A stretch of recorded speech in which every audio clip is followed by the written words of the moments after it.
Dr. Morse here, and I want to thank you for viewing our videos. We really do appreciate it. I think that we'll make a significant change in the world from this antiquated treatment-based thinking of diseases which doesn't exist to the reality of what exists. And I do appreciate those that view these videos that are thinking for themselves and going beyond these ridiculous ideas and understanding the causative factors. I've got a lot of videos I'm going to make that I'm going to address many subjects. I've had 40 years here in clinical work and working with several 100,000 people in my life, and we have really never failed in getting someone well. There's some that just can't do the programs and stuff, but and ultimately we have a few of the extreme cancer cases that have had a lot of chemo and radiation that the MDs literally just destroyed their bodies, and hard for them to stay in them when they're that destroyed. But even those, we saved a lot of them. A couple of questions that have come across the board here, and I want to answer them as timely as I can. I apologize if I don't get to them. One question was on Candida and sugar. It is true that Candida is part of the fungal family. And the fungal family is a family of microbes that deal with fermentation. So when you don't metabolize your sugars properly, fermentation is the result. It's kind of like if you look at fruit and you buy green fruit, which is kind of a crime. But in this country, we have a poor growth and quality of food production, if you will. But you take a pineapple. When you buy a green pineapple, the only way it truly ripens is by fermentation. It never has that sweet, pop all over your face, feeling good type of flavor. Banana is the only food that you can pick green that ripens nutritively. A 3-doctorate professor from Canada told me that banana was his life study, and he considered it nature's perfect food. So I consider it the meat of the fruit kingdom. Now, Candida.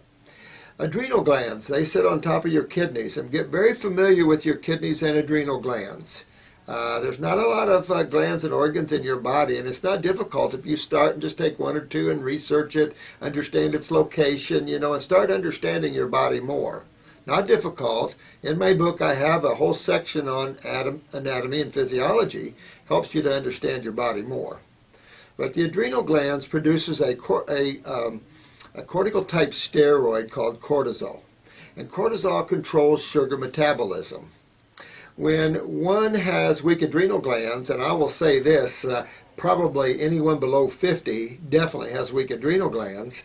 The younger you are, the weaker they are, to be honest with you. We have very serious adrenal gland problems in the young. This is why we see so many neurological conditions, because the adrenal glands produces your steroids and your neurotransmitters for the autonomic nervous system.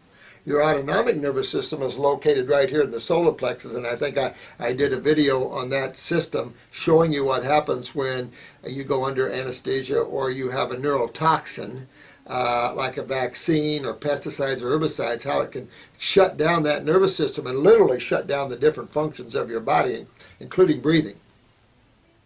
However, Candida is again a yeast or fungus that develops in the body, mainly from man's eating of grains and the inability of man to break down these sugars. Somebody thought grains were the greatest food since I don't know what. I had health food stores in the late 60s, and I actually had a grain mill.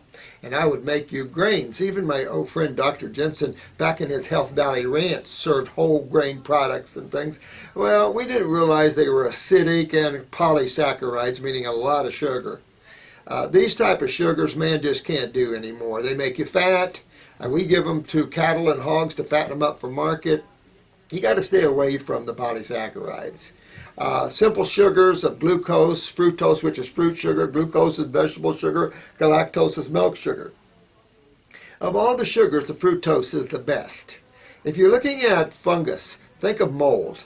And if you put a piece of bread on your kitchen counter, a piece of cheese, and you put a handful of grapes, which one grows mold on it first?